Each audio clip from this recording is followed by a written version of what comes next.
Welcome to the Belfry Hockey Podcast. My name is Daryl Belfry, and we are in season 3, and this is episode lucky number 13. And I'm really excited to continue on with storytelling for one more episode. I feel like this is a topic that we could probably do a whole season on, but I think for what we're trying to do with this particular season, I think just a second one would be good. I think I left a lot of breadcrumbs out there that I'd like to kind of pull in and see if we can create a little more context, I guess, to some of the ideas that we were talking about there in the first part of the storytelling aspect. So the part that I want to dive into a little bit deeper is the whole idea towards emotional transference. And that's really the art of what storytelling really is to try to create this like relatable an emotional connection to whatever the topic is, so it impacts people, and people get a connection with whatever the topic is that you're talking about, or that you're illustrating. And in hockey, as I mentioned in the first episode, there's so much of it is a feel thing. And so the more connection you can make to what that is, the better it is, that the easier it is for the player to get really dug into the heavy lifting of that's about to happen. Because there's, in order to get any type of player development, you're gonna have to overcome some hurdles. You're gonna have things that you need to build that's going to be wrought with a lot of failure. And so being able to shape that in a player's mind is really important, of not only where they're going and get an arc of with a destination of where you think the projection of that player is and where they're going to go. That's a part of it, but that's not all of it. The other part of it is like shaping what how they helping them shape in their mind different events that occur, steps back, steps forward, etc. And I always go back to my John Tavares story when I was real young, and I just started working with him.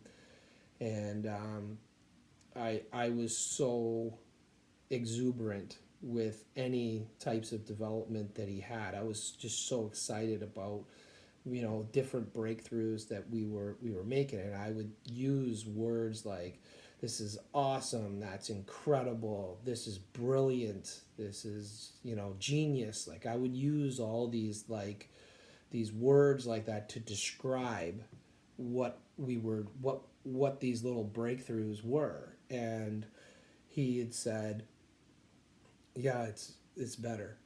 And I was like, how why does he just diminish, in my mind, like, why doesn't he allow himself to celebrate more these breakthroughs? Because in my mind, like, these are really really exciting breakthroughs. And there were breakthroughs that I didn't know were possible. We started on the process, but I didn't really know if this was gonna, I didn't know if I was capable, and I didn't really know if he was capable. And between the two of those unknowns, it was like, I'm hoping that this is going to work out, but I don't know. And then all of a sudden it happens, of course, like, I'm through the roof. And he's like, yeah, it feels better. So I remember asking him, I'm like, why don't you allow yourself to celebrate these breakthroughs? Like, it feels like we're gaining so much momentum.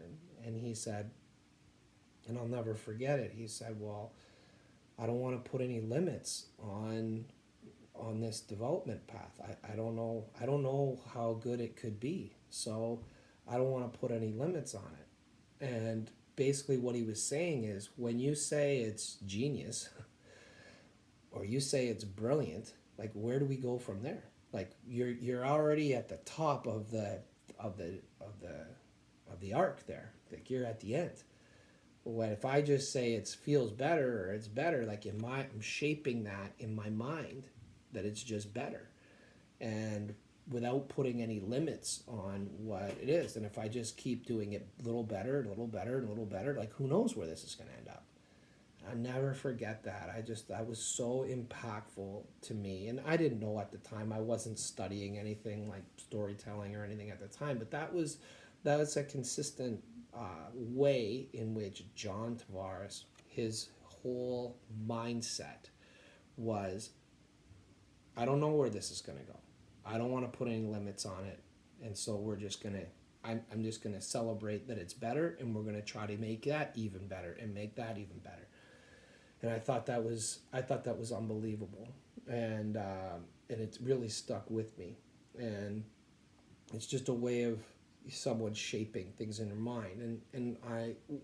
It changed kind of some of the ways in which I approach, and this is why understanding the story and projection of where you think things are going to end up is important. I didn't have the experience or the level of understanding at that time to really know where the limits were or where this was going to project to. I really had no idea. I kind of knew where I wanted to go, and that's okay. Like, you're supposed to know everything. Like, that was the other thing that I think really stood out for me, was like, I didn't really know where this was going to go, and it was kind of my inexperience coming out, which I think is okay. Like, I don't think you need to be a full-on expert to be able to impact people, but it does, when you start thinking about the way in which you talk and the way you shape things, it can have an impact on the athlete. John at the time was 19, 20 years old. Like, he in his approach was vastly more mature in his approach to himself and his own development than I certainly could offer. Just really interesting, I thought. And I've told that story many times because it was that impactful.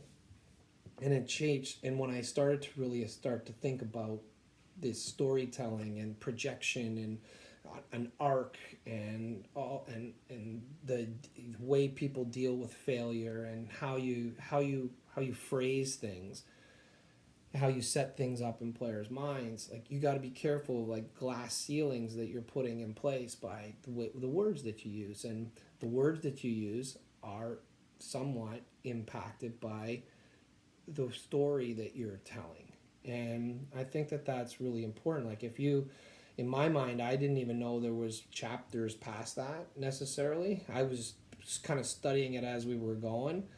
And now I know that there's many chapters past that. So I didn't know that, and so it was difficult for me to project that arc out. And I think that's a really interesting point as it relates to player development, because I don't think I'm alone in that. I think that there's a lot of coaches and player development people that you just don't know really what you don't know. Like, you don't know what's out there. You don't know what the next piece is, but you just kind of keep moving forward and see where it ends up, and hopefully you're doing the real heavy lifting in terms of the work to see where that goes. So the storytelling is also impacted by your knowledge, but it's okay to have an open-ended story, I guess, is the point. And I think that that was a really important part of my life that I think really helped me. And then when I started to understand more about how these things work, that I could see then why that fit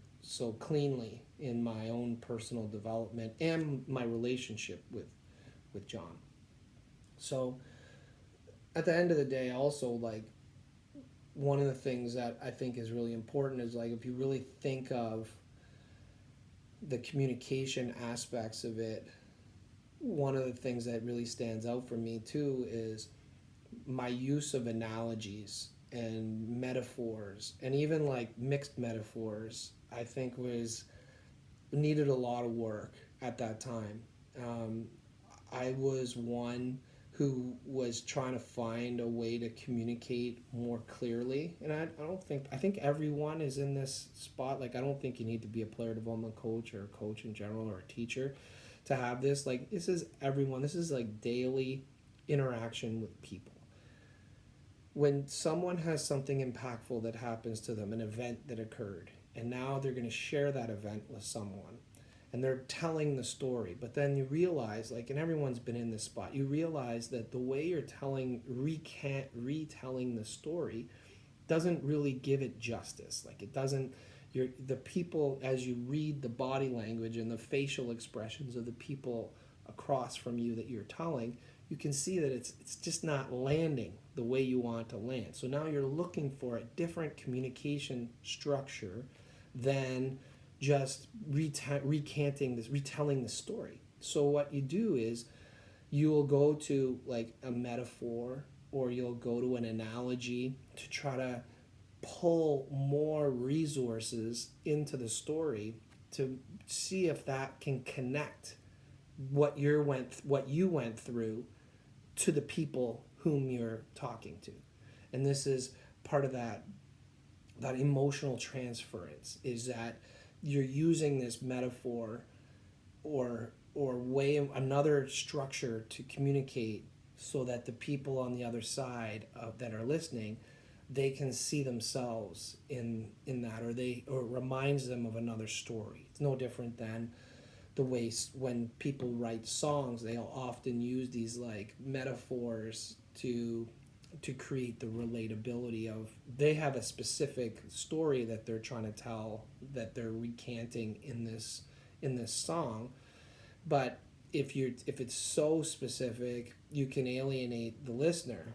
So you add metaphors to see and analogies of sorts to try to create more relatability, so that people on the other side go, oh yeah, like I went through that, and then they feel an emotional response. And it's that emotional response that's where the connection is. So when we are telling stories or we're laying out this arc for our athlete or for the team. Like the team is also, any team is going through an arc themselves.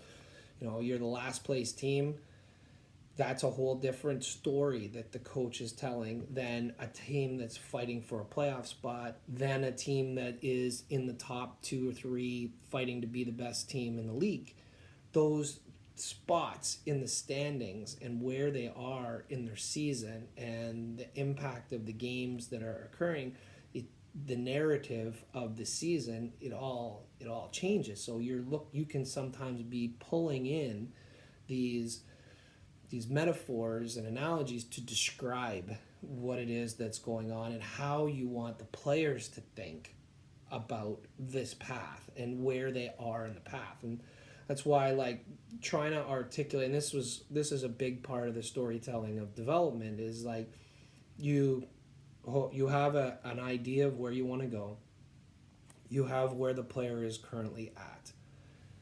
Now, sometimes a player, they think they're in a different spot. So first order of business is to make sure that their boots are on the ground, that they can acknowledge where they are currently. And then once you have that level of understanding, that's where the diligence of your research and the ability to articulate that.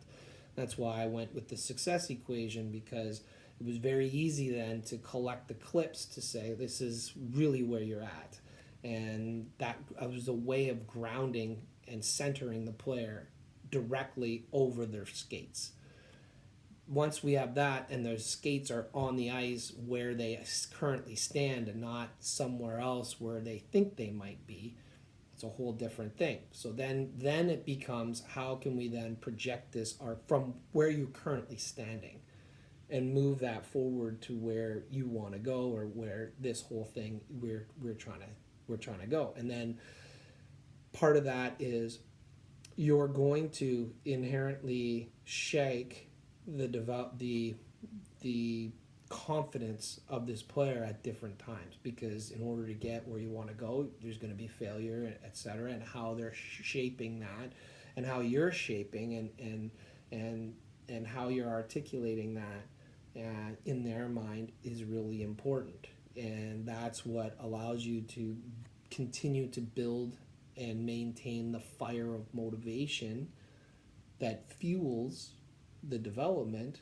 You're able to keep that fire burning while it's being tested through the lack of confidence at different times. And that's a really big part of it. And this is one of the things that happens all the time is what's the reason why you have, if you have a team, what's the reason why you have a defense coach who played defense, either at that level at one point or played defense at a reasonable level. What's the reason for that? Well, because there's an opportunity for relatability when they're talking. There will eventually become a story that the defense coach is going to share with either the whole group of defensemen or with one individual defenseman about their experience, their own personal experience. Hey, I was here, or hey, when I played with a guy, or and this is what our experience was, and this is how they overcame it, or this was their path, or whatever. There's just a way of being able to create a transfer, an emotional transfer of like, yeah, I was here. I was where you were, and this is what happened, or this is what I saw, or these are the, not even this is what happened. These are the lessons that I had to learn along the way, and this creates an identifiability to where you're at, because when I was there, I was in the exact same spot as you, and this is what I learned along the way, or this is how ultimately I overcame it in an effort to transfer to that athlete confidence or something, whatever emotional energy you're trying to transfer. That's part of why you do it. You want that shared experience that creates the relatability.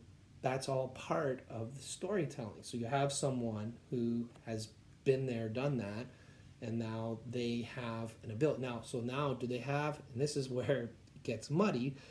So now I've hired an assistant coach. The assistant coach played the position at a very high level. They have a bank of experience in which they can now share with my athletes. Now the question is, can they communicate that?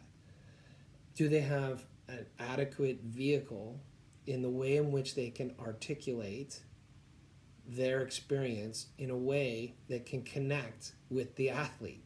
Because if they can't, all that experience doesn't mean anything because they can't communicate it. That's what really, when I was first starting, my mentor, whose name is Bud, he would always say to me, you got to have a vehicle. It doesn't matter what you know. It really doesn't matter what you know. You're out there researching everything, and that's all great, and you have all these ideas, that's all great. But if you can't communicate it where that 10-year-old can understand it, it doesn't matter what you know. If you can't communicate it so that someone could understand. And that's where it was initially, right? But then I know now that there's layers that are beyond that. It's not just about getting the player to understand. It's about communicating it in a way that inspires the athlete to want to go down this path. That's what's important. Like here's an example. Let's say you're coaching a 10 to 12-year-old team, okay? And you want to institute a 2-1-2 forecheck. And there's a way to do it. There's multiple ways to do it. One way to do it would be like, hey, we have a 2-1-2 forecheck. Here's how it happens. When the puck goes in, we're going to send two people onto the puck. First player is going to try to get a contact. Second player is going to pick up the loose puck. Third guy is going to be high on the puck side. And you kind of have this like dual responsibility, because if it goes bad and we don't get that contact and we aren't able to stop the puck and we aren't able to get it, well, now you're going to have to help these other 2D. We're going to have to be able to defend going the other way. Now 2D, if these guys are kind of somewhat successful on the contact, getting the puck, well, now you can get a gauge. Or maybe they get there, put so much pressure that the defenseman panics and just rifles the puck around the boards. Well, now you can pinch down the wall. If you can you can anticipate that that's what's going to happen. You're going to pinch down the wall, and you're going to keep the puck in. You're going to pressure that winger, because that winger is now having to handle a very difficult puck. So he's vulnerable. So that's a good opportunity for us. And then our third man high, you see how this D is going down there? Yeah, you're now going to cover for the D so that we don't lose or expose ourselves defensively because our D gets aggressive. That's our 2-1-2 forecheck. So that's a way to describe it to a 10-year-old. Or you could say, we're going to have a 2-1-2 forecheck. In this 2-1-2 forecheck, we have like a kamikaze. Does anybody know what a kamikaze is? Kamikaze is like this fighter pilot that just goes in there. Like they're reckless. They go in and they're looking to just cause chaos. And your job is to get in there as fast as you can, and you're going to hit, but you're the kamikaze. Second guy, you are his wingman. So you're there and you're the wingman. And the wingman, you just don't leave your guy. Like, you stay right there because you're going to need to come in. And if they're successful in making the stop, then yeah, you're going to pick up the loose puck and we're going. And if the kamikaze does not make that stop, well, you're there, you're the wingman. So now you can become the guy that's going to get the contact. So you're working together, you're in tandem. That's what we need. So we have the kamikaze and the wingman, and they work together, and they're in tandem. And then we have the fox. Now the fox, what is a fox? What's the strongest characteristic of a fox? Well, they're really smart. They can read things. They can see what's going on, and they make good decisions. That's you, the third man high. You're the fox. So you see what I mean? Like, I'm just articulating the same thing, talking about the same thing. The first one, I did a very dry, very technical type of explanation of what a 2-1-2 forecheck is, which is not very relatable to players who are younger. Now I come in and I start talking about, I bring like an analogy, like this fighter pilot analogy, and I pull it in, and these are now characters that are in. So that's not F1, it's not 1, 2, 3, 4, 5, it's not the first man in, it's a character. And then the second guy is a character, and then the third person is a character. And that's how you're now describing how this whole thing plays out. You're using characters, which is a story. And this is how it plays out. And that is a much more effective way of being able to articulate the way in which you want this conveyed to these athletes. Because now you're becoming relatable, but I'm using like a story and a metaphor to be able to an analogy to pull this all together. I'm using all these different communication tools to do that. And that's a critical aspect of any type of communication. And that's why the storytelling and understanding storytelling and just learning, like, listen, I'm not an expert on storytelling. I'm dabbling in it. I get enough to kind of understand it, to force me to think about things a little bit differently. I get an idea of how it's used in different disciplines. I start thinking about it, how it might work in hockey. That leads me down all these other paths. And then I start to learn to communicate. At the end of the day, I choose to use my time, extra time, that I'm not studying the sport and my players. I use that extra time to learn how to communicate what I know better.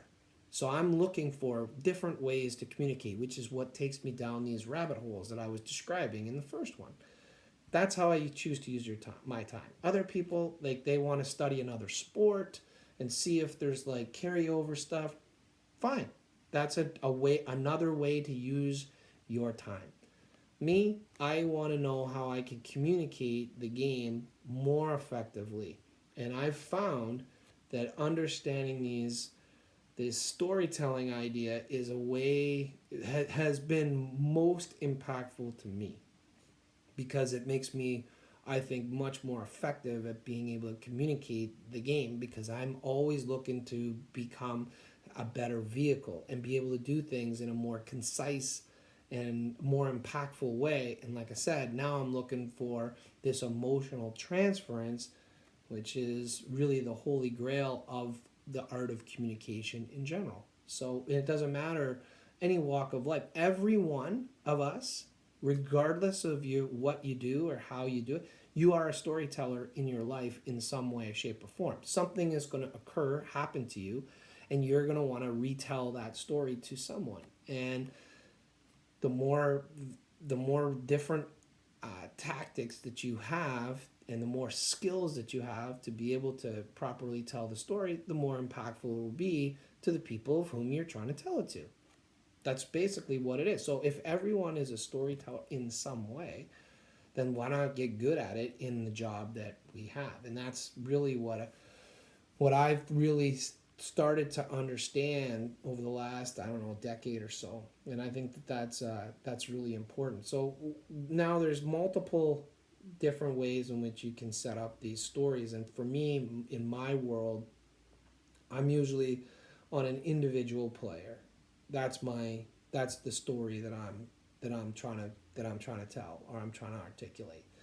And it comes from, you know, the where the player is in their season, where they are in their career, where we're trying to go, what the next steps are, and trying to paint this picture, which is ultimately what this is. And the more, the more vibrant the way in which you can articulate the story, you can pull people in. And so when we're trying to explain the game, which essentially is what we're all trying to do, when you're trying to do that, the more vivid the ways in which you can describe the way the game works, the easier it is for players to understand. And what I've found over the years is where we really struggle in our communication with players is that players view the game often in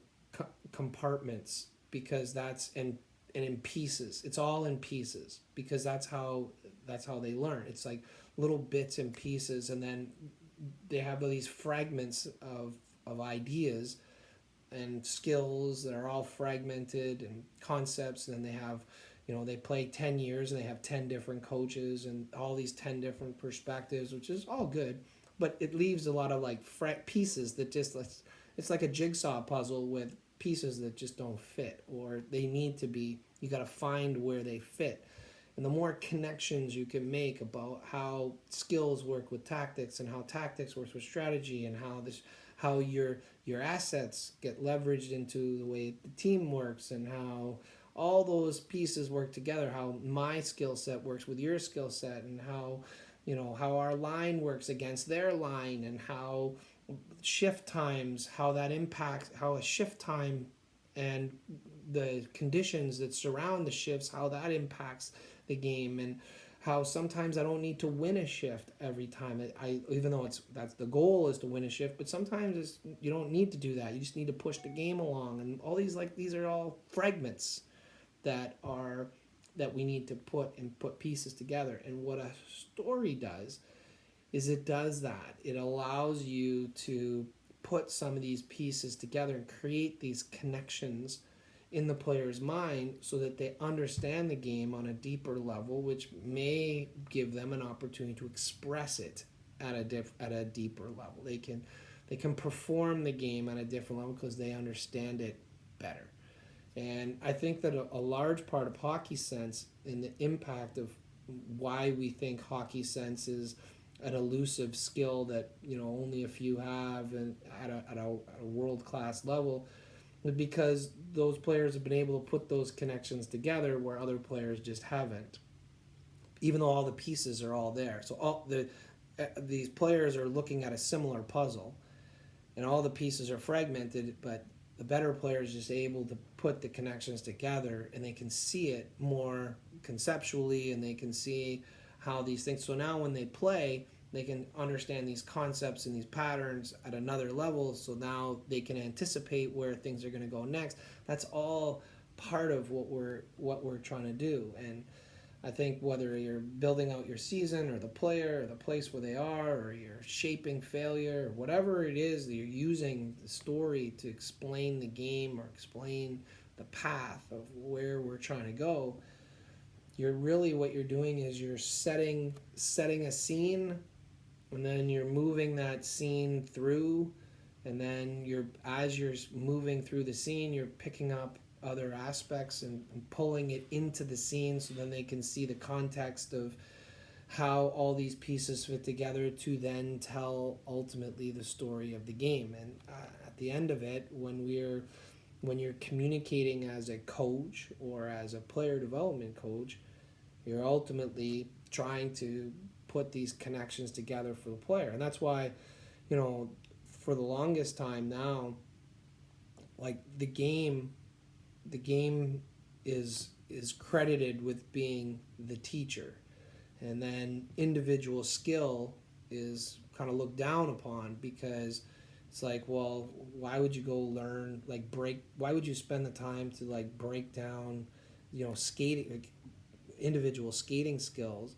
We don't really have time for that. It's better just to drop the puck and play the game. Well, what you're saying is that you're hoping that they're going to be able to pick up these fragments, but for the most part, like a lot of the players don't even know like that these pieces exist. So the reason that you dig into some of those skills is so that one, they understand that it exists, and two, they understand its importance. Three, it's a central aspect of a platform skill that you can use to then stack other skills on top of, and then here's where it fits in the grand scheme of things. If you do it that way, well, now you can justify the time. You can justify the time in working on those skills because it fits in the overall story of where the player is going, and that is a way to look at development. That's the way I look at it, and it's not the way, it's a way.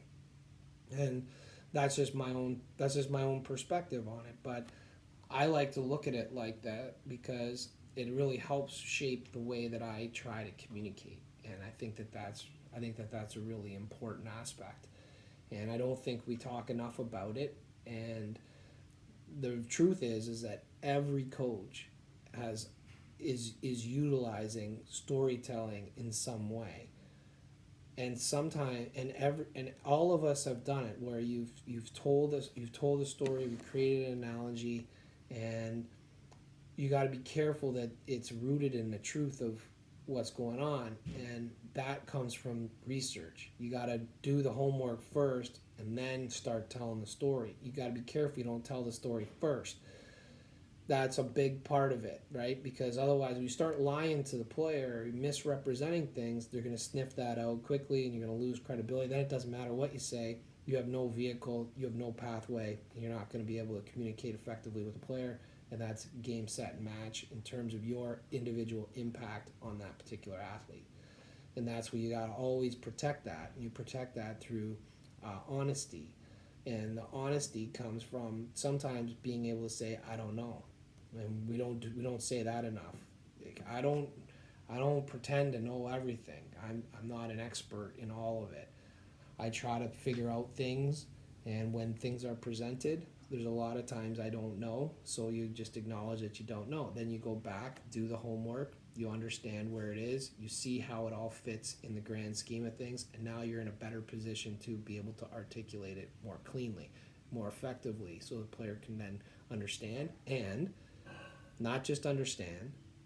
The goal is emotional transference, that you transfer that into a feeling, and then that feeling is what motivates the player to go through the hard times to be able to achieve what they need to do, because that's a critical aspect of opening up a door to a whole new set of development opportunities or performance opportunities for them.